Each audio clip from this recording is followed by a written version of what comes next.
जगत्पते गोपीश गोपिकान्त राधाकान्त नमोस्तुते तप्त कांचन गौरांगी राधे वृंदावनेश्वरी शुभानुसुते देवी प्रणमामि हरिप्रिये वाञ्छाकल्पतरुभ्यश्च कृपा सिन्धुभैव च पतितानां पावनेभ्यो वैष्णवेभ्यो नमो नमः। जय श्री कृष्ण चैतन्य प्रभु नित्यानंद श्री अद्वैत गदाधर श्रीवासादि गौर भक्त वृंद हरे Krishna Krishna Krishna Hare Hare Hare Ram Ram Ram Hare Hare. So reading from Upadeshamrita, रूप गोस्वामी द्वारा रचित, तीसरा श्लोक। उत्साहान निश्चयात् धैर्यात् तत्तत् कर्म प्रवर्तनात् संगत्यागो सतो वृत्ति षड्वीर भक्ति प्रसिद्धति। प्रसिद्धति मतलब सफल होती है जो इन 6 भक्ति के अंगों का पालन करते हैं, सिद्धांतों का पालन करते हैं, जिससे भक्ति में उन्नति होती है। उत्साहात निश्चयात् धैर्यात्, पहला है उत्साह एंथुसियाज्म, निश्चयात है निश्चय से, हमने कल डिस्कस किया, भी थोड़ा 5-10 मिनट का और पाठ रहता है निश्चयात का। फिर धैर्यात तीसरा, तत्तत् कर्म प्रवर्तनात्, चौथा है वो कर्म जो अनुकूल है भक्ति के, तत्तत् कर्म प्रवर्तनात्। पांचवा है संगत त्याग, लिविंग बैड एसोसिएशन, असत संग को त्याग करना, संगत त्याग। सतो वृत्ति, साधु जैसा आचरण हो, व्रति हो। ये 6 सिद्धांत भक्ति के, जिससे हमारी भक्ति में हमारी भक्ति अग्रसर होती है या वर्धन होती है। तो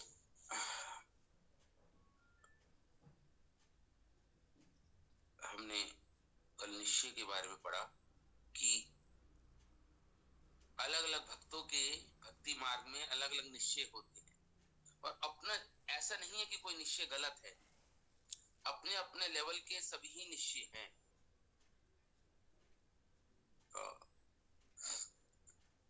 तो पहले कुछ भक्तों का निश्चय है कि केवल भक्ति में प्रवेश करने से ही भक्ति में सफलता मिल जाएगी और हमें भक्ति की चरम सिद्धि प्राप्त होगी, भगवत प्राप्ति हो जाएगी केवल भक्ति में प्रवेश करने से।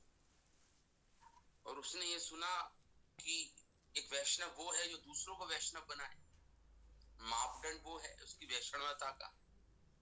तो प्रयास करता है कि अधिक अधिक लोगों को जोड़ने का प्रयास करता है, और उसकी खुद की साधना पर इतना ध्यान नहीं होता जितना दूसरों को जोड़ने में उसका ध्यान होता है। तो हमने देखा कि किस प्रकार शास्त्र भी इस बात का समर्थन करते हैं कि केवल भक्ति में प्रवेश करने से आपको सारी श्रद्धा शब्दे विश्वास कहे सुदृढ़ निश्चय कृष्ण भक्ति कैला सर्वकृत है। महाप्रभु बोलते हैं कि केवल कृष्ण भक्ति करने से सारे कर्तव्यों का पालन हो जाता है, केवल मात्र प्रवेश करने से कृष्ण भक्ति में सारी सफलता प्राप्त होती है। तो कुछ भक्तों का ये निश्चय है, कुछ भक्तों का निश्चय ये है कि नहीं, अपने सारे जो कर्म हैं, हम कर्म करते हैं, सकाम कर्म, फ्रूटिव एक्टिविटीज करते हैं, उसके फलों को भगवान को अर्पित किया जाए, कर्म योग किया जाए। भक्ति के साथ साथ जो हमारे डेली एक्टिविटीज हैं, नित्य नैमित्तिक कर्म हैं, नित्य कर्म मतलब जो भी आपकी नित्य कर्म करते हो, और नैमित्तिक कर्म मतलब जो भी आप ड्यूटीज करते हो, अपना स्वधर्म, जो भी आप धन अर्जन करते हो या जो भी करते हो, उसको उनके फलों को, नित्य नैमित्तिक कर्मों के फलों को भगवान को अर्पित किया जाए तो भगवान अधिक प्रसन्न होंगे। कुछ भक्तों का ऐसा निश्चय है, कुछ भक्तों का निश्चय ये है कि नहीं, भगवान भक्ति के लिए सारे कर्मों को त्याग कर दो, कर्म त्याग कर दो, कर्म से संन्यास ले लो, कर्मों का त्याग कर दो। उनको कुछ भक्तों का ऐसा निश्चय है, तो उसको भी, इस निश्चय को भी, उन भक्तों का जो ये निश्चय है, ये जो निर्णय है, या उनकी ये श्रद्धा और कन्विक्शन है इसमें, ऐसा निश्चय में, तो उसको भी शास्त्र समर्थन करते हैं। सर्वधर्मान परित्याज मामेकम शरणं, सारे कर्मों को त्याग कर मेरी शरण में आओ। अर्जुन, भगवान ने गीता में भी बोला था, भागवतम में भी भगवान उद्धव बोल रहे हैं, तो समर्थन करते हैं शास्त्र। फिर जो होते हैं वो भक्त होते हैं जो कहते नहीं, वेदी भक्ति को ठीक से अगर हम पालन करेंगे, केवल कर्मों के त्याग से काम नहीं बनेगा, हमें वेदी भक्ति के विधि विधानों का जो 64 अंग दे रखे हैं, उनको ठीक से एक एक अंग का पालन करना चाहिए। तो रूल्स एंड रेगुलेशंस पे ज्यादा ध्यान देते हैं, विधि विधान पर, और बड़ी कठोरता के साथ नियम और सावधानी पूर्वक एक एक अंगों का पालन करते हैं। वो कहते हैं, इसे बोलते हैं वैदिक भक्ति, जो रूल्स एंड रेगुलेशन के साथ भक्ति की जाती, विधि विधानों के साथ, उसको वैदिक भक्ति बोलते हैं। वो पालन करना चाहते हैं उसका, ये उनका निश्चय, ये उनका निर्णय। और कुछ भक्त होते हैं कहते नहीं नहीं, वैदिक भक्ति से काम नहीं बनेगा, हमें रागानुगा भक्ति करनी होगी। रागानुगा भक्ति क्या होती है? रागानुगा भक्ति होती है जो स्पॉन्टेनियस डिवोशन होती है, स्पॉन्टेनियस डिवोशन जो होती है, रागानुगा भक्ति उसे बोलते हैं। आउट ऑफ, जो जिसका जन्म राग से उत्पन्न होता है, जिसका जन्म राग से होता है। देखिए, वैदिक भक्ति में तो शास्त्रों का आदेश है भगवान कृष्ण की भक्ति करना, क्योंकि भगवान से हमारा नित्य संबंध है। उस संबंध को जागृत करने के लिए विधि विधान शास्त्रों के आदेश हैं कि इन विधि विधानों का पालन करो, ऐसे भक्ति करो, जिससे वो सुप्त कृष्ण प्रेम जागृत हो जाए, है ना। तो जब भक्त पालन करता है,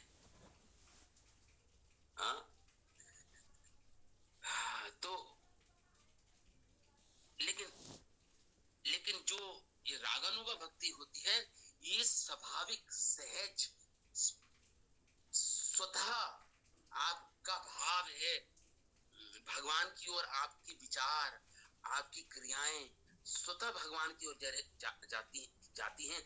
जैसे एक स्त्री का आकर्षण पुरुष से होता है, एक पुरुष का आकर्षण स्वतः स्त्री से होता है किशोर अवस्था में, एडोलेसेंट एज में, उसी प्रकार एक भक्त का आकर्षण भगवान की ओर स्वतः होता है, उसे रागानुगा भक्ति बोलते हैं। राग जिसका मूल कारण है, जिस भक्ति का राग, केवल शास्त्रों के आदेश नहीं मूल कारण भक्ति का। शास्त्रों के आदेश तो हैं, लेकिन अब शास्त्रों के आदेश से वो आगे बढ़ गया है, वो भक्त, और वो पहुंच गया है, रागानुगा भक्ति में प्रवेश कर गया है। अब उसका स्वतः, उसका मन भगवान की ओर जाता है, स्वतः उसकी मन के विचार, उसकी क्रियाएं, उसकी इंद्रियां भगवान की सेवा की ओर क्या है, प्रवाहित हो रही हैं, बह रही हैं, भगवान की ओर जा रही हैं। तो कुछ भक्तों का निश्चय यह है कि वैदिक भक्ति से हमें भगवत प्राप्ति नहीं होगी, हमें रागानुगा भक्ति में प्रवेश करना होगा। और उसको सपोर्ट कर रहे हैं चैतन्य चरितमृत में, महाप्रभु स्वयं बोल रहे हैं, महाप्रभु स्वयं बोल रहे हैं, चारी भाव भक्ति दिया ना चामू त्रिभुवन। महाप्रभु कह रहे हैं कि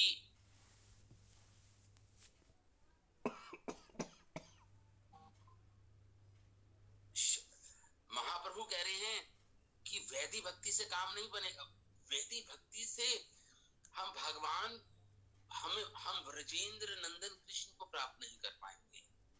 अगर हमें ब्रजेंद्र नंदन कृष्ण को प्राप्त करना है तो हमें ब्रजवासी का भाव को अंगीकार करना पड़ेगा। ब्रजवासियों का जो भाव है भगवान कृष्ण के प्रति, उस भाव से ही हम रागानुगा भक्ति, उस भाव को जब हम अंगीकार करेंगे, ब्रजवासियों की तरह भक्ति करेंगे भगवान, उनका स्वतः, उनका हृदय, उनकी बुद्धि, उनका मन, उनकी इंद्रियां भगवान के लिए थी। उनका एकमात्र उद्देश्य कृष्ण को सुख देना था, कृष्ण से प्रेम करना था। उनको इससे कोई मतलब नहीं था कि वो भगवान है या नहीं है, उससे उनका कोई सरोकार नहीं था। उनका स्वतः, उनका हृदय कृष्ण की ओर आकर्षित होता था। उसे बोलते हैं रागानुगा भक्ति या रागात्मिका भक्ति। तो ये भाव था, इसे रागानुगा भक्ति बोलते हैं। और शास्त्र इसको समर्थन करते हैं इस बात। तो महाप्रभु चैतन्य चरितामृत कि अगर ब्रजेंद्र नंदन कृष्ण की प्राप्ति करनी है तो ब्रजवासियों की तरह हमें वो भाव अपनाना पड़ेगा। उसे रागानुगा भक्ति बोलते हैं। कई प्रकार की, जैसे दास्य भाव की रागानुगा भक्ति, साख्य भाव की, वात्सल्य भाव की, माधुर्य भाव की, ये भक्ति जो होती है ब्रजवासियों के भाव में, उसे रागानुगा भक्ति बोलते हैं। राग से जो उत्पन्न होती है उससे ही कृष्ण प्राप्त। अब वो भक्त ऐसा सोचते हैं, वो ये निश्चय है उनका कि नहीं, मुझे रागानुगा भक्ति में प्रवेश करना है। तो रागानुगा भक्ति में उनकी इच्छा होती है ऐसी, ऐसा अपना लक्ष्य मान के चलते हैं ऐसे भक्त कि नहीं, मुझे जल्दी से जल्दी मुझे वैदिक भक्ति को छोड़ के रागानुगा भक्ति में प्रवेश कर जाना है। ये उनके जीवन का लक्ष्य होता है, यही उनका निश्चय होता है। तो इसलिए वो उसी प्रकार अपनी साधना करते हैं। ब्रजवासी के किसी भी भाव में, यशोदा मैया के भाव में या नंद बाबा के भाव में या सखाओं के भाव में, या भगवान के जो दास हैं सुबल, उनके भाव में भक्ति करते हैं। ब्रजवासी के किसी एक भक्त के भाव में वो भक्ति करते हैं, या गोपियों की भाव में भक्ति करते हैं, गोपी भाव अपनाते हैं। गोपी भाव रसामृताब्धि लहरी कल्लोल मग्नौ मुहुः वंदे रूप सनातनौ रघुयुगौ श्रीजीव गोपालकौ। गोपी भाव, जैसे ये हमारे षट गोस्वामी वृंदावन के, ये गोपियों के भाव में भक्ति उन्होंने की। ये रागानुगा भक्ति है, रागात्मिका भक्ति भी बोल देते हैं इसको। इस भाव में जो भक्ति होती है उसे रागानुगा भक्ति कहते हैं। तो कुछ भक्तों का निश्चय है कि हमें वैदिक भक्ति से आगे और बढ़ना है, हमें जल्दी से जल्दी रागानुगा भक्ति में प्रवेश कर जाना है कि कोई एक दिन आएगा जब मैं रागानुगा भक्ति करूंगा। ऐसे कुछ भक्तों का निश्चय होता है। तो देखिए, अलग अलग भक्तों के अलग अलग लेवल्स हैं निश्चय। इससे भी आगे, इससे भी आगे कुछ ऐसे भक्त होते हैं जिनका निश्चय होता है कि जो महाप्रभु ने बोला था कि मैंने चारी भाव भक्ति दिया नाचामो भुवन। चार भाव जो भक्ति के होते हैं, जो महाप्रभु ने दिए, जो रागानुगा भक्ति के ही भाव हैं। महाप्रभु ने एक तो शांत भक्त, शांत रस में भक्त होते हैं जो भक्ति करते हैं। कुछ भक्त दास्य भाव के भक्त होते हैं, कुछ भक्त साख्य भाव के भक्त होते हैं जो भगवान को अपना सखा मानते हैं, साख्य रस में भक्ति करते हैं। कुछ भक्त वात्सल्य भाव के भक्त होते हैं जो वात्सल्य रस का आस्वादन करते हैं, अपने कृष्ण को अपना पुत्र या अपने ऊपर डिपेंडेंट मानते हैं, ऐसे भक्त। और कुछ भक्त माधुर्य माधुर्य भाव के होते हैं, जो भगवान को अपना प्रेमी मानते हैं, लवर मानते हैं, जैसे गोपियां, श्रीमती राधिका। तो तो तो ये रागानुगा। लेकिन महाप्रभु ने इस रागानुगा भक्ति में जो शांत भाव का भक्त है, महाप्रभु कह रहे हैं चार ही भाव भक्ति दिया। मैंने आपको चार भाव बताए हैं, इसमें आप भक्ति कर सकते हो कृष्ण की। शांत रस महाप्रभु ने छोड़ दिया। क्यों? चारी भाव भक्ति दिया, न चामो भुवन। महाप्रभु चैतन्य चरितमृत में कह रहे हैं कि चार भाव की भक्ति महाप्रभु ने दी, जिससे उन्होंने पूरे त्रिभुवन को नचा दिया कृष्ण प्रेम में। लेकिन शांति रस भाव कृष्ण ममता गंधहीना परम ब्रह्म परमात्मा ज्ञान प्रवीणा। लेकिन जो शांत भाव के जो भक्त होते हैं, वो कृष्ण से ममता नहीं होती, कृष्ण ममता गंधहीन होते, कृष्ण से ममता नहीं हो पाती। इसलिए महाप्रभु ने उस भाव को त्याग ही दिया। जब महाप्रभु ने प्रचार किया तो शांत भाव के भक्तों को, तो शांत भाव को तो महाप्रभु ने कभी सिखाया ही नहीं किसी भक्त को। क्यों? क्योंकि ये शांत भाव का जो भक्त होता है, ये परम ब्रह्म, ये जो निर्विशेष ज्ञान होता है, इम्पर्सनल ब्रह्मन जिसे बोलते हैं, निराकार ब्रह्म की ओर ज्यादा ध्यान जाता है इनका। या भगवान के लोकलाइज्ड फॉर्म, जो हृदय में परमात्मा रूप में जो भगवान विष्णु के रूप में रहते हैं, क्षीरोदक्षाई विष्णु के रूप में भगवान चतुर्भुज रूप में हमारे हृदय में रहते हैं जीवात्मा के साथ। तो उस ज्ञान में तो परवीन होता है शांत का भक्त, शांत भाव का भक्त। लेकिन दास्य भाव या साख्य भाव या वात्सल्य भाव या माधुर्य भाव में के प्रति ये वो उस भाव में पहुंच ही नहीं पाते, ये शांत भाव में ही सीमित रह जाता है।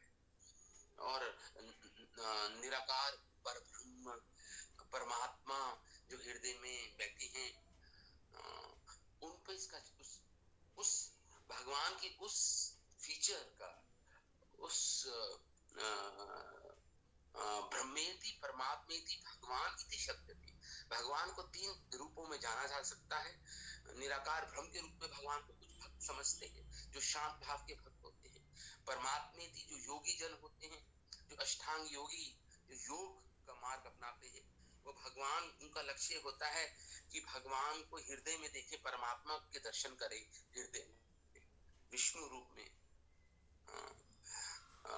और लेकिन जो उससे ऊपर भक्त होते हैं, दास्य भाव के, वात्सल्य भाव के, या साख्य भाव के, या माधुर्य भाव के भक्त, उनको तो भगवान का भगवान रूप दिखाई देता है, fully manifested form of Krishna, fully manifested, पूर्ण रूप से व्यक्त है भगवान की पूर्ण गुण, भगवान की पूर्ण उनका भाव, भगवान का वो मैनिफेस्टेड होता है या व्यक्त होता है भगवान के रूप में। जो भक्त लोग जान पाते हैं, जो दास्य भाव की, वात्सल्य भाव के, माधुर्य भाव की भक्ति करते हैं, वो भगवान को भगवान के रूप में जानते हैं।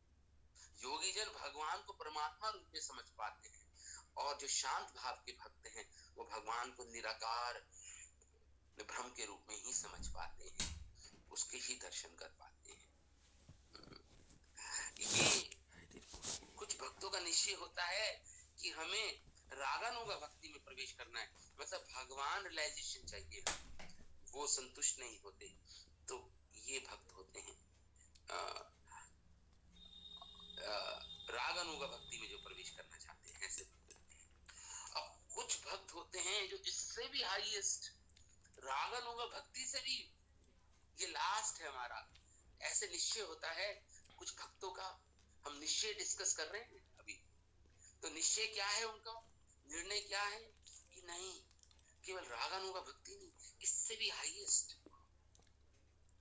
और वो निश्चय स्वयं रूप गोस्वामी का था, उपदेशामृत के जो रचयिता हैं, जिनकी हम सुन रहे हैं, जिनके द्वारा ये श्लोक रचित हैं, जिनका ग्रंथ अभी हम पढ़ रहे हैं, उपदेशामृत। रूप गोस्वामी का क्या निश्चय था, रूप गोस्वामी पाद का क्या निश्चय था, वो आगे बोलेंगे। 10वें श्लोक में रूप गोस्वामी क्या कह रहे हैं, इसी जो आखिरी श्लोक है, सेकंड लास्ट श्लोक है, 10वां श्लोक। तेभ्यस्ताः पशुपाल पंकज दृशश ताभ्यो अपि सराधिका। रागन होगा से भी पूछा क्या है, तेभ्योस्ताः पशुपाल पंकज दृशस। वो गोपियां, गोपी भाव, हमने बताया था माधुर्य भाव तो गोपी भाव, वो जो गोपियां भगवान जो पशुपाल पंक, भगवान जो पशु का, जो गायों का पालन करते हैं, गोपाल, उनके चरणों से आसक्त है वो गोपियां, और वे महान भक्त हैं, वो उन्नत भक्त हैं गोपियां। और उनसे भी ज्यादा उन्नत कौन है, ताभ्यो अपि सराधिका। राधा भाव, जो श्रीमती राधा दास्य के भक्त हैं, जो राधा रानी को अपनी स्वामिनी मानते हैं, राधा रानी के पद चिन्हों पर चलते हैं, राधा रानी की कैंप में है। जो रूप गोस्वामी जो स्वयं एक मंजरी ही है आध्यात्मिक जगत में, राधा रानी की परम प्रिय प्रेष्ठी हैं, मंजरी हैं राधा रानी। उनका भाव है राधा दास्यम का भाव है रूप गोस्वामी का। रागानुगा भक्ति में भी राधा दास्यम सबसे टॉप मोस्ट है। राधा रानी के चरणों की सेवा, श्री राधी का चरण रेणु, राधा रानी की चरण रेणु ही उनका जीवन का लक्ष्य है। ऐसे भक्तों का राधा रानी की सेवा करना, राधा भाव में कृष्ण की सेवा करना, मतलब जो राधा रानी की सेवा करना, तो ऐसे भक्तों का जो भाव है, जो स्वयं रूप गोस्वामी का ही भाव है, ये उनका जीवन का निश्चय है, ये निर्णय है, जो आगे वाले श्लोकों में बोलेंगे श्री रूप गोस्वामी, हम पढ़ेंगे इनको। हाँ, लेकिन क्यों, क्योंकि गोपियों से भी अधिक उन्नत हैं राधा रानी। ये तो महाभाव, स्वयं महाभाव स्वरूपिणी है श्रीमती राधा रानी, महाभाव स्वरूपिणी है, महाभाव से लक्षित है, आभूषित है श्रीमती राधा रानी। तो उनका भाव, राधा दास्यम का भाव अपनाना है मुझे। मेरी भक्ति के मार्ग में जब मैं भक्त बना हूं, तो मुझे राधा रानी का दास्य चाहिए, मुझे वो भाव चाहिए। ये हाईएस्ट रस है, ये हाईएस्ट, रूप गोस्वामी के द्वारा बताया गया, ये सब सर्वोत्तम उच्चतम उन्नत उज्ज्वल रसाम है। उन्नत उज्ज्वल रसाम मतलब उन्नत, सबसे उन्नत रस है, भक्ति का की अवस्था है राधा दास्यम भाव, राधा दास्य भाव, ये रूप गोस्वामी का निश्चय है। तो देखिए, हमने जितने भी पढ़े, जितने भी हमने निश्चय पढ़े अलग अलग भक्तों के,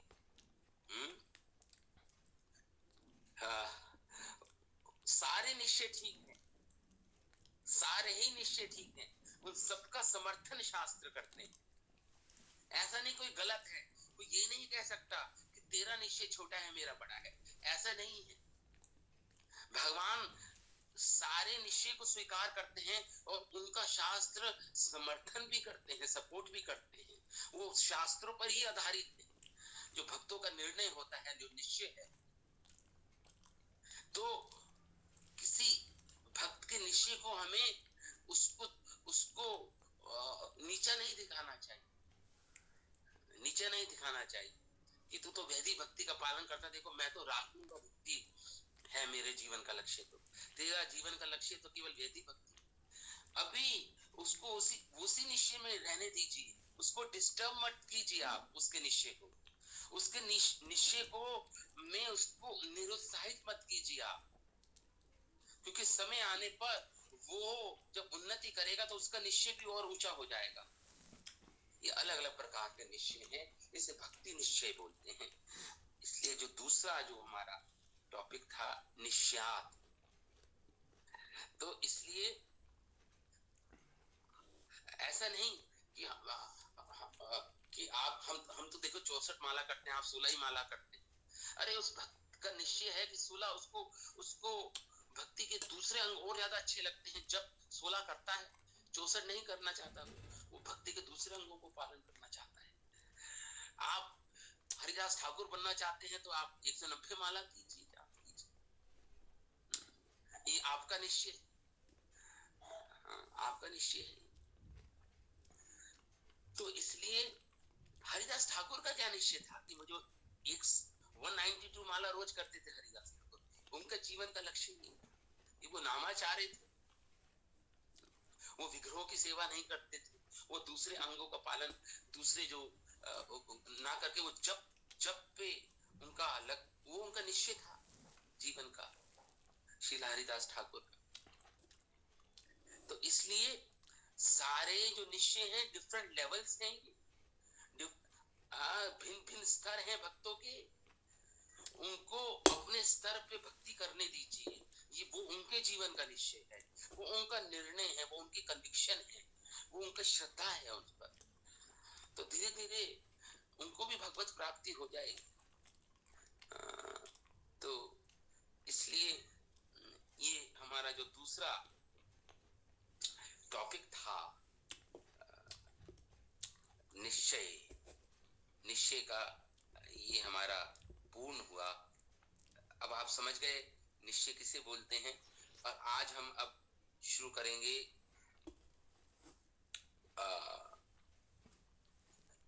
धैर्य।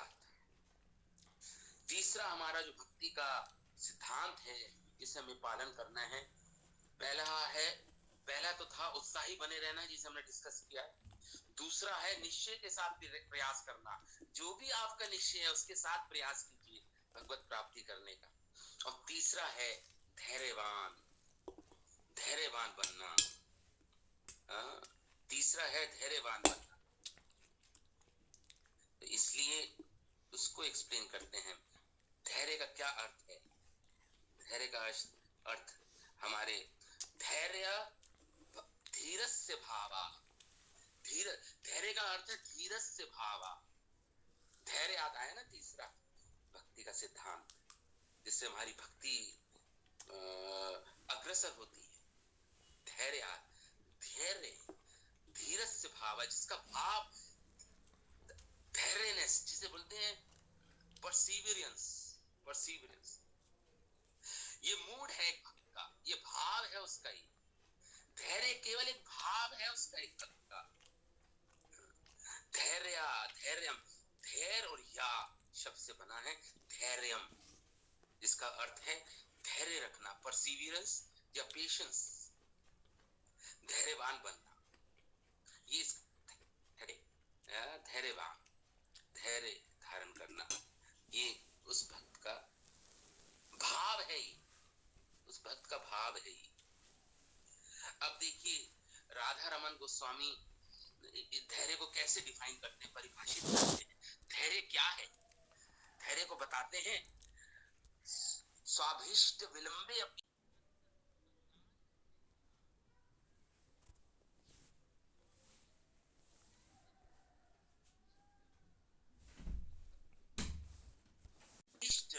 उसको प्राप्त करने में विलंब हो रहा है, विलंब हो रहा है।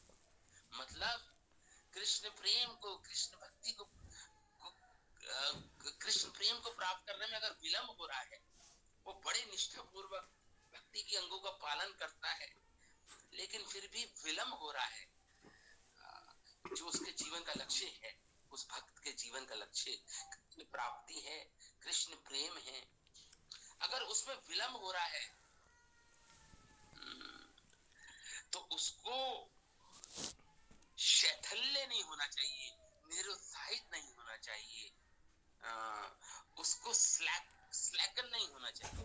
मतलब वो डिजेक्टेड ना फील करे, वो खेद ना हो उसको, वो भक्ति ना छोड़ दे कि नहीं मैं तो इतने 20-25 साल हो गए, मैं तो माला पूजा कर रहा हूँ, मंगल आरती कर रहा हूँ, स्वाध्याय कर रहा हूँ, गुरु के द्वारा आदेशों का, आज्ञा का पालन बड़े ही सावधानी और ध्यान पूर्वक कर रहा हूँ, फिर भी मुझे अपने अभिष्ट की, मुझे अपने लक्ष्य की क्यों नहीं प्राप्ति हो रही, तो ये भक्ति मार्ग ही मैं छोड़ देता हूँ, नहीं होगा इससे मेरा, नहीं कर पाऊंगा, मुझे लक्ष्य नहीं प्राप्त होगा ना।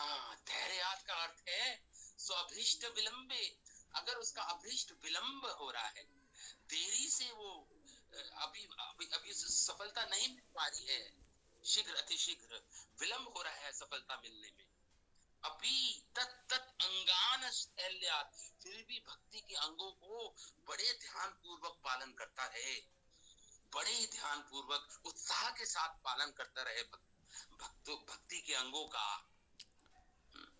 तो उसे बोलते हैं धैर्यात। समझ गए मतलब? I hope. स्वाभिष्ट विलंबे अपनी तत्त अंगा अंग स्थैल्या, भक्ति के अंगों का पालन करने में शिथिलता नहीं आनी चाहिए, उतने ही उत्साह हो के भक्ति के हर अंगों का पालन करना चाहिए, चाहे उसका जो अभिष्ट है, जो उसका लक्ष्य है, जो उसकी इच्छा है प्राप्त करने की, कृष्ण प्रेम, उसमें अगर विलंब भी हो रहा है, देरी भी हो रही है, फिर भी उसको उत्साहित रहना है, भक्ति के अंगों का पालन करते रहना है, उसको बोलते हैं धैर्यात, उसको बोलते हैं धैर्यात। ये राधा रमन गोस्वामी इस प्रकार परिभाषित करते हैं धैर्य को। अब भक्ति विनोद ठाकुर किस प्रकार डिफाइन करते हैं? श्रील भक्ति विनोद ठाकुर डिफाइन करते हैं धैर्य को श्रील भक्ति विनोद ठाकुर कहते हैं धैर्यात स्वभिष्ट विलंबे, वही बात बोल रहे हैं, कह रहे श्रील भक्ति विनोद ठाकुर कहते हैं धैर्य अभिष्ट लाभे, धैर्य का मतलब है अभिष्ट लाभे विलंब देखिया, साधना अंग शैल्य ना करा। भक्ति विनोद ठाकुर कहते हैं कि जो उसकी अभिष्ट है, जो भक्ति मार्ग में उसका अभिष्ट है, अभिष्ट मतलब उसका लक्ष्य जो है, जो उसकी इच्छा है, प्रगाढ़ इच्छा, भक्ति में मुझे कृष्ण प्रेम प्राप्त करना है, अभिष्ट लाभे विलंब देखिया, वो देखता है उसमें विलंब हो रहा है, फिर भी साधना अंगे शैल्य ना करा, साधना अंगों में शिथिलता नहीं आनी चाहिए। ये मतलब राधा रमन गोस्वामी जैसे ही परिभाषित की परिभाषा है श्रील भक्ति विनोद ठाकुर की। अब देखते हैं श्रील भक्ति सिद्धांत सरस्वती ठाकुर क्या लिखते हैं, क्या लिखते हैं श्रील भक्ति सिद्धांत सरस्वती ठाकुर धैर्य के बारे में क्या बोलते हैं। श्रील भक्ति सिद्धांत सरस्वती ठाकुर कहते हैं कि ज्ञानादि मार्ग त्रय जीवे का चंचला कराए, एकमात्र भक्ति पथ ई बद्ध जीवेर अभिलाषिता मार्ग, ए रूप स्थिर विश्वास ई धैर्य, भक्ति पथ हईते कोना काले कहार उ असुविधा हईते ए रूप धारणा। तो बोल रहे हैं कि जो भक्त नहीं होते, जो ज्ञान मार्ग पे चलने वाले हैं या कर्म मार्ग पे जो चलते हैं, या जो भौतिक इच्छा वाले, जिनको भौतिक इच्छा है, जिनके अंदर मेटेरियल डिजायर्स है, अन्य अभिलाषा है, भगवान की भक्ति के अलावा भी अन्य अभिलाषा है उनकी, उससे जो जीव है ये क्या हो जाता है, चंचल कराए, ये जीव चंचल हो जाता है, इसके कारण उनका मन चंचल रहता है। जो भक्ति के मार्ग के अलावा दूसरे मार्ग का पालन करते हैं, या तो कर्म योग पालन करते हैं, या ज्ञान मार्ग का अनुशीलन करते हैं, या जिनकी भौतिक इच्छाएं हैं, इससे जीव क्या हो जाता है, चंचल हो जाता है, लिविंग एंटिटी फिकल माइंडेड हो जाती है, चंचल हो जाती है। तो कह रहे हैं ये यही रूपा स्थिर विश्वास ई धैर्य, जिसको ये विश्वास है, स्थिर है जिसकी बुद्धि, जिसका मन स्थिर है भक्ति में, भक्ति भक्ति मार्ग में स्थिर है, जिसको पूर्ण स्थिरता है, जिसकी श्रद्धा में स्थिरता है, जिसकी बुद्धि स्थिर हो गई है भक्ति मार्ग पर, वो है धैर्य है, वो धैर्य, उसे धैर्य कहते हैं। शिला भक्ति सिद्धांत देव ठाकुर जी क्या बोल रहे हैं? जिनकी बुद्धि स्थिर हो गई है भक्ति मार्ग में, जिनका मन चंचल नहीं है भौतिक इच्छाओं से, ज्ञान मार्ग में चलने से या कर्म योग करने में जिनका मन चंचल नहीं हो रहा, कर्म कांड का पालन करने में जिनका मन चंचल नहीं हो रहा, जिनकी बुद्धि स्थिर हो गई है भक्ति मार्ग में, वह भी उसे धैर्य बोलते हैं। धैर्य रखना, अपनी बुद्धि को स्थिर कर देना अपने मार्ग, अपने अभिष्ट पर, कृष्ण भक्ति में अपने मन को स्थिर करना ही धैर्य है। भक्ति पथ हईते कोना काले कहार, वो जानता है, वो धैर्य है, हो गया है इस मार्ग पर, फर्म हो गया है, और वो ऐसा सोचता है, उसकी क्या भावना होती है उस भक्त की, जो भक्ति के मार्ग पर स्थिर हो गया है, जो धैर्य जिसने धारण कर लिया है भक्ति के मार्ग पर, वो जानता है कोना काले कहार वो असुविधा है बेना, कि ये भक्ति का जो मार्ग है, इसमें मैं असुविधा से मुक्त होकर भगवत प्राप्ति करूंगा।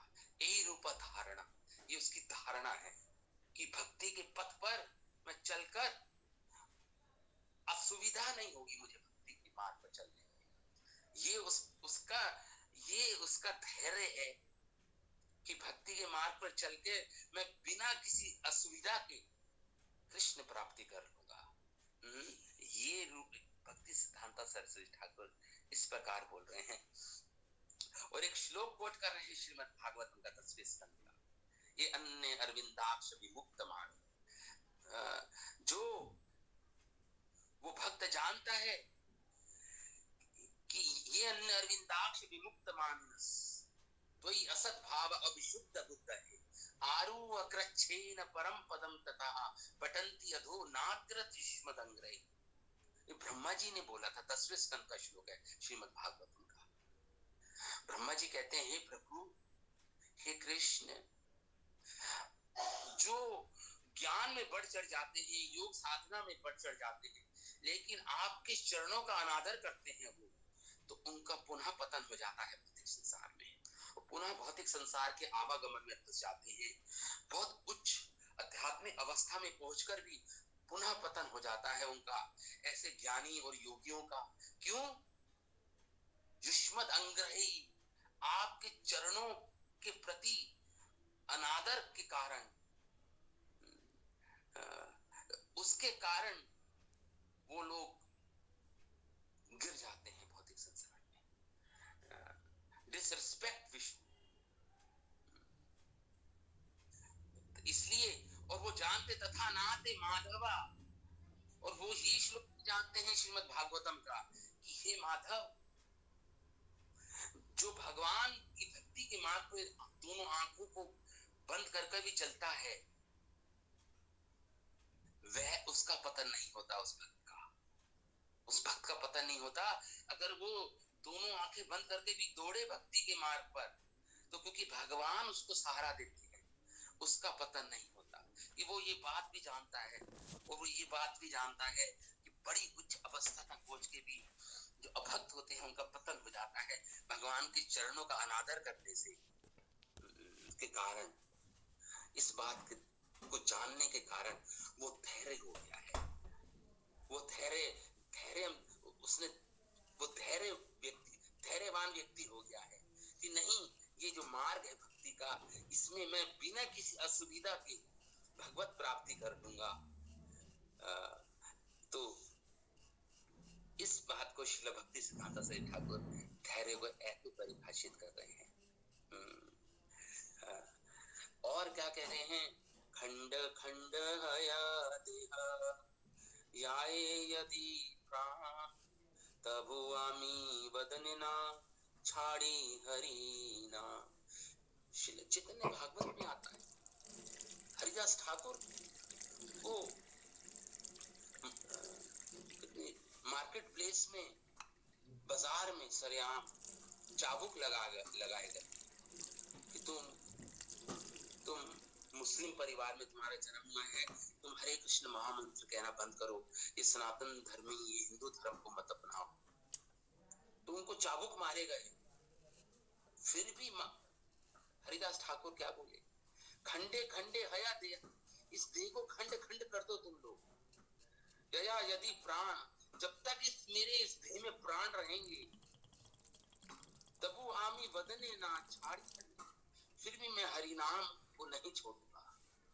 शिला हरिदास ठाकुर बोले इस प्रकार, खंडे खंडे हया देह याय यदि प्राण, तबु आमी वदने ना छाड़ी हरिनाम। ये है धैर्य, ये है धैर्य का, कि तुम मेरे, जब तक मेरे शरीर में प्राण है तुम मुझे कितने ही चाबुक लगाओ, लेकिन जब तक मैं अपने शरीर में प्राण धारण कर रहा हूं, जब तक मैं हरि नाम नहीं छोड़ूंगा। इसे बोलते हैं धैर्य। ये धैर्य श्रील भक्ति सिद्धांत ठाकुर, धैर्य का ये अर्थ है। ये एग्जाम्पल दे रहे हैं क्या धैर्य का मतलब होता है। और धैर्य का क्या अर्थ है, इसको एक्सप्लेन कर रहे हैं उज्जवल नीलामणि निरूप गोस्वामी। धैर्य को बता रहे हैं, स्थिरा चित्त उन्नतेर्यातु सधैर्यम इति कथ्यते। क्या धैर्य का मतलब बता रहे हैं, परिभाषित कर रहे हैं स्वयं रूप गोस्वामी उज्जवल नीलमणि अपने ग्रंथ में। वो कह रहे हैं सधैर्यम इति कथ्यते, जब आपका चित्त, आपकी चेतना स्थिर हो जाए, जिसमें कोई चंचलता, कोई एजिटेशन ना रहे, चित्त स्थिरता आ जाए, स्टेबिलिटी आ जाए आपकी चेतना में, उसे बोलते हैं धैर्यम। धैर्यम इति कथयति, रूप गोस्वामी उज्जवल नीलमणि ग्रंथ में लिखते हैं। श्रील विश्वनाथ चक्रवर्ती ठाकुर ने जब कमेंट्री दी उज्जवल नीलमणि पर, वो क्या लिख रहे हैं, श्रील विश्वनाथ चक्रवर्ती ठाकुर धैर्य में क्या इसी जब वो उन्होंने अपनी कमेंट्री में, अपने भाष्य जो उन्होंने उज्जवल नीलमणि में अपना भाष्य लिखा, श्रील विश्वनाथ चक्रवर्ती ठाकुर वो लिखते हैं कि शोभस्य कारण अपि शोभा अनुद्भावो धैर्य। धैर्य को कैसे डिफाइन करते हैं श्रील विश्वनाथ चक्रवर्ती ठाकुर अपने भाष्य में, कहते हैं कि डिस्टर्ब होने के कई कारण हैं, शोभ के कई कारण हैं, फिर भी कोई शोभ ना करे, फिर भी कोई डिस्टर्ब ना हो, उसे धैर्य बोलते हैं। शोभस्य कारणम, कारणे, शोभ करने का कारण है, डिस्टर्ब होने का कारण है, फिर भी शोभा अनुद्भाव हो, फिर भी डिस्टर्ब नहीं होना, हमेशा अनडिस्टर्ब्ड रहना है भक्ति के मार्ग में। अनडिस्टर्ब मतलब बिना किसी शोभ ना करना। शोभ का मतलब होता है विचलित नहीं होना, डिस्टर्ब नहीं होना, कारण होने के बाद भी डिस्टर्ब नहीं होना। देखिए भक्ति में भक्त जब नहीं कर पाते ठीक से, तो कई कारण बताते हैं, अपने आप को समझाते हैं। भक्त लोग ही अपने आप को समझाते हैं, अपने मन को समझाते हैं। देखो भक्ति का मार्ग नहीं कर पा रहा हूं क्योंकि ये कारण है, डिस्टर्ब होने का ये कारण।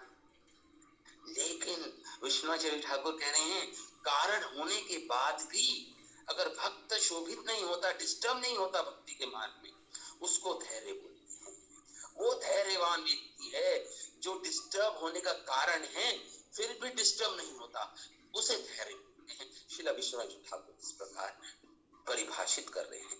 तो रूप गोस्वामी कह रहे हैं जब चित्त, उज्जवल नीलामणि में, कि जब चित्त स्थित हो जाए, उसमें कोई एजिटेशन ना हो उसकी चेतना में। एजिटेशन का मतलब होता है कोई चंचलता, कोई उत्तेजना ना रह जाए, उसकी चेतना स्थिर हो जाए भक्ति के मार्ग में, कृष्ण भक्ति के मार्ग में स्थिर हो जाए, अपने जप में, अपने स्वाध्याय में, भक्तों के संग में, भक्तों की सेवा करने में, अनेक अनेक जो सेवाएं होती हैं भक्ति में, जब उसका मन स्थिर हो जाए बिना किसी उत्तेजना के, उसे धैर्य बोलते हैं। और श्रील विश्वनाथ ठाकुर इसी श्लोक पर अपने भाष्य में लिखते हैं, स्थैर्य वो है जो शोभस्य कारणम, कारण होने के कारण है डिस्टर्ब होने का, फिर भी अनडिस्टर्ब कोई भक्त रहता है, उत्तेजित नहीं होता, एजिटेटेड नहीं होता, उसे धैर्य बोलते हैं। ये इस प्रकार श्रील विश्वनाथ ठाकुर। तो हमने राधा रमन गोस्वामी की परिभाषा सुनी, धैर्य क्या है, फिर श्रील भक्तिविनोद ठाकुर की परिभाषा सुनी, धैर्य क्या है, फिर श्रील भक्ति सिद्धांत सरस्वती ठाकुर महाराज की परिभाषा सुनी, धैर्य क्या है, और फिर हमने रूप गोस्वामी की परिभाषा सुनी, धैर्य क्या है, और अब हमने विश्वनाथ ठाकुर की परिभाषा सुनी कि धैर्य किसे बोलते हैं। तो हमने पांच आचार्यों की परिभाषा सुनी, धैर्य क्या है। तो धैर्य की ये हमें समझना पड़ेगा कि भक्ति में सिद्धि आपकी डिमांड है। अगर भक्ति में सफलता आपकी डिमांड है, एक्चुअली डिमांड नहीं है भक्ति में सफलता। यही पॉइंट हमने लास्ट टाइम में डिस्कस किया। ब्रजेंद्र लाल प्रभु ने यही प्रश्न पूछा था कि साधना भक्ति करने के बाद भी ऐसे तो निरुत्साहित हो जाएंगे कि साधना भक्ति के बाद भी, इतनी कठोर साधना के बाद भी, कृष्ण कह रहे हैं, रूप गोस्वामी भक्ति रसमता सिंधु में लिख रहे हैं कि हो सकता है उसको सफलता ना मिले क्योंकि भक्ति तो सुदुर्लभ है, लेकिन कभी ना कभी मिलेगी, हो सकता है उसमें विलंब हो, क्योंकि जो भक्ति में जो सिद्धि मिलती है ये आपके डिमांड से नहीं मिलेगी। आप डिमांडिंग नहीं हो सकते कृष्ण की, कृष्ण से डिमांड नहीं कर सकते आप। You are a servant, you can not demand. आपको भक्ति के अंगों का प्रयास करते रहना पड़ेगा और प्रतीक्षा करनी पड़ेगी बड़े धैर्य के साथ कि प्रभु अपने प्रेम, अपना प्रेम मुझे दे दीजिए। सो यही बोल रहे हैं यहाँ भी कि किसी वृक्ष में फल फूल आते हैं, अगर और समय के साथ आते हैं, अगर वृक्ष कहे नहीं जल्दी फल आए, जल्दी फूल आए मेरे ऊपर, डिमांड नहीं कर सकता वृक्ष, वृक्ष डिमांड नहीं कर सकता, वृक्ष डिमांड नहीं कर सकता। अचोद्यमानानि यथा पुष्पानि च फलानि च, पुष्प आए और फल आए, अगर डिमांड करे वृक्ष तो ऐसा नहीं है कि उसके डिमांड करने से जल्दी फल और फूल आ जाएंगे एक वृक्ष के ऊपर। इसी प्रकार स्वकालम निवर्तन्ते तथा धर्मा पुराकृतम, जो धर्म का पालन करते हैं, जो भक्ति का पालन करते हैं, जो डिजायर्ड रिजल्ट्स आएंगे, जो उनका अभिष्ट है, जो उनका लक्ष्य है, वो उसके लिए उसको धैर्यवान बनना पड़ेगा, क्योंकि वो एक डिस्टाइन टाइम पे ही आएंगी। जब कृष्ण का ध्यान उस भक्त पर जाएगा, बड़े धैर्य पूर्वक उसको अपनी भक्ति के अंगों का पालन करना पड़ेगा। वो डिमांड नहीं कर सकता भगवान से, क्योंकि कृष्ण तो अभिज्ञ स्वराट है, फुल्ली इंडिपेंडेंट भगवान। वो आपकी बेहदी भक्ति देख के आप डिमांड नहीं कर सकते, देखो मैंने 30 साल लगा दिए, रोज मंगल आरती की है, रोज मैंने 16 माला की है, मैंने इतना प्रचार किया, इतने वैष्णव बना दिए, मैंने ये कर दिया, वो कर दिया, प्रभु अब तो आपको अपना प्रेम मुझे देना ही पड़ेगा। आप बातें हैं मुझे अपना प्रेम देने के लिए, आप डिमांड कर रहे हैं भगवान से। No no no no.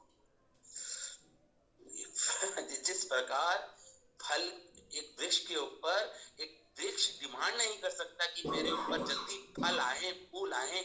उसी प्रकार जो भक्त होता है वो डिमांड नहीं कर सकता कि भगवान मुझे आपको अपनी कृपा देनी ही पड़ेगी। देंगे, हालांकि भगवान देंगे, लेकिन आप डिमांड नहीं कर सकते। यहाँ पे क्वेश्चन ये है,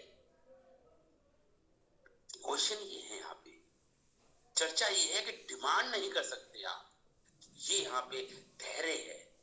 तो डिमांड नहीं करनी, अपनी उत्साहित होके भक्ति के अंगों का पालन करते रहना है। परफेक्शन भगवान की स्वीट विल है, ये भगवान की स्वीट विल है ये, जिससे आपको परफेक्शन मिलेगी अपनी भक्ति में।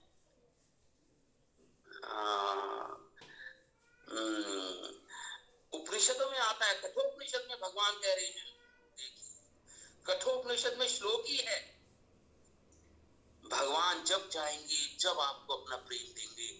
आप डिमांड नहीं कर सकते भगवान से भगवान का प्रेम। नायम आत्मा प्रवचने न लभ्यो, कठोपनिषद का श्लोक है, बड़ा ही प्रसिद्ध श्लोक है। नायम आत्मा प्रवचने न लभ्यो, न मेधया न बहुना श्रुतेना यम अवैष वर्णुते।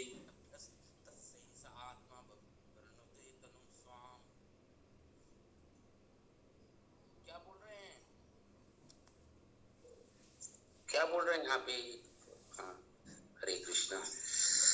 नायम, ये श्लोक कठोपनिषद का श्लोक है। कठोपनिषद क्या कहता है? नायम आत्मा प्रवचने न लभ्यो। अरे भगवान की प्राप्ति बड़े बड़े प्रवचन करने से या सुनने से नहीं होगी, नहीं हो सकती, नहीं होगी। नायम आत्मा प्रवचने न लभ्यो, भगवान को आप प्राप्त नहीं कर पाओगे प्रवचन करने से, प्रवचन सुनने से। ना मेधया न भूना श्रुतेना, ना अपनी बुद्धि से भगवान को पकड़ पाओगे आप, भगवान को प्राप्त कर पाओगे। ना मेधया, मेधा शक्ति से नहीं पकड़ पाओगे आप, अपने लॉजिक, अपने अपने अपने लॉजिक से नहीं समझ पाओगे, अपनी बुद्धि से नहीं पकड़ पाओगे आप कृष्ण को। कह रहे ना मेधया न बहुना श्रुतेना, अरे श्रुति, बड़े बड़े वैदिक शास्त्रों का अध्ययन करने से, समझने से, उनको आपके आपकी स्मृति में उनको कंठित करने से नहीं प्राप्त होंगे भगवान। ना मेधया न बहुना श्रुतेना, सारे वैदिक वाङ्मय को पूरा कंठस्थ कर लो, पढ़ लो, कुछ भी कर लो, भगवान प्राप्त नहीं होंगे। तो किसे प्राप्त होंगे? कठोपनिषद कहता है किसे प्राप्त होंगे? यमवैष वर्णुतेन लभ्यस, वह प्राप्त करेगा व्यक्ति, वह उनको उसको प्राप्त होंगे कृष्ण। तस्सेस आत्मा विवृत तनुस्वाम, जिसे वो खुद अपने आप को जनाना चाहेंगे वही भक्त जान पाएगा, जिसे भगवान स्वयं अपने आप को जब जनाना चाहेंगे, जब कृष्ण के अंदर इच्छा आएगी कि मैं अपने आप को जनाना चाहता हूँ इस भक्त को, तो वो जान जाएगा कृष्ण कौन है, कृष्ण को समझ पाएगा, कृष्ण के नाम रूप गुण लीला की महिमा को समझ पाएगा। वही समझ पाएगा जिसे भगवान स्वयं जनाना चाहते हैं, समझाना चाहते हैं, स्वयं अपने आप को व्यक्त करना चाहते हैं जिस भक्त को, वही भक्त समझ पाएगा। तो देखिए, इसे बोलते हैं धैर्य। धैर्य की यहाँ पे आवश्यकता है। आपने डिमांड की, अगर दिस इज माय डिमांड, नहीं मुझे भक्ति में परफेक्शन मिलनी चाहिए, मुझे भक्ति में सफलता क्यों नहीं मिल रही, तो इतनी अच्छी तरह साधना कर रहा हूँ। कठोपनिषद कहता नहीं, नायम आत्मा प्रवचने न लभ्यो, ना मेधया न, आप पूरे अंगों का पालन कर लीजिए, मेधा के साथ बड़े शास्त्र का स्वाध्याय करने के बाद भी, प्रवचन श्रवण कीर्तन करने के बाद भी, यमवैष वर्णुतेन लभ्यस, उनको ही प्राप्त होंगे कृष्ण। तस्सेस आत्मा विवृत तनुस्वाम, जिसको वो प्रकट करना चाहेंगे उसके सामने प्रकट हो जाएंगे कृष्ण। कृष्ण को बातें नहीं कर सकते, वो अभिज्ञ सुराट हैं, he is independent, he is an autocrat, Krishna is autocrat। autocrat का मतलब क्या होता है पता है? वो राजा हैं, हम प्रजा हैं, वो राजा हैं, ऑटोक्रेट है, वो royal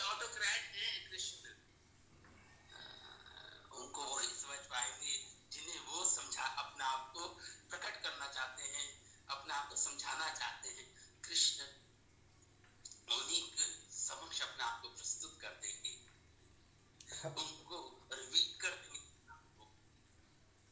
this is the point you have to understand in bhakti marg. हरे ये कृष्णा कोई प्रभु। ज्ञान मार्ग। हरि बोल। प्रभु टाइम समय हो हो गया। गया। जी जी। ओके, समय हो गया। ठीक है, तो हम आगे और धैर्य को कल और डिस्कस करेंगे, हम धैर्य के बारे में। इसे बोलते हैं धैर्य। आप समझ गए, बहुत इंपॉर्टेंट है धैर्य का गुण होना। ये भक्ति का जो सिद्धांत है धैर्य, ये सारे भक्तों के जीवन में इतना इंपॉर्टेंट है। नहीं तो कुछ सालों की भक्ति के बाद आप निरुत्साहित हो जाओगे जब आपको सफलता नहीं मिलेगी, क्योंकि धैर्य को धारण करना आप डिमांड नहीं कर सकते। आप अपने भक्ति के अंगों का पालन कर सकते हैं, उसमें आपका अधिकार है। कर्मण्यवाधिकारस्ते मां फलेषु कदाचन। तभी भगवान बोल रहे हैं अपने कर्मों पे अधिकार है, फलों पे अधिकार नहीं है आपका।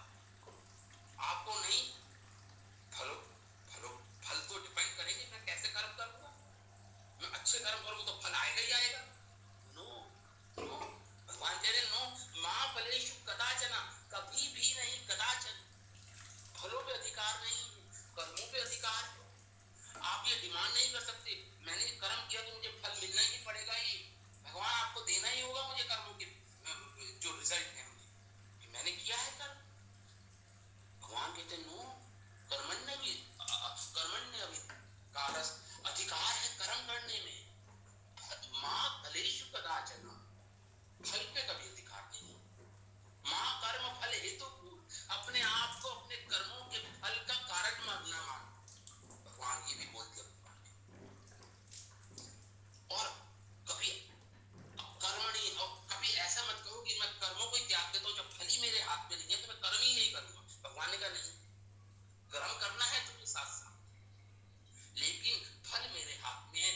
मेरी इच्छा है मैं तुम्हें जब तक दूं, किस समय दूं, किस स्थान पर दूं, किस जन्म में दूं, ये मेरी इच्छा है, ये मेरी इच्छा है। तो धैर्य, धैर्य बहुत ही इंपॉर्टेंट गुण होना चाहिए भक्ति भक्त के जीवन में।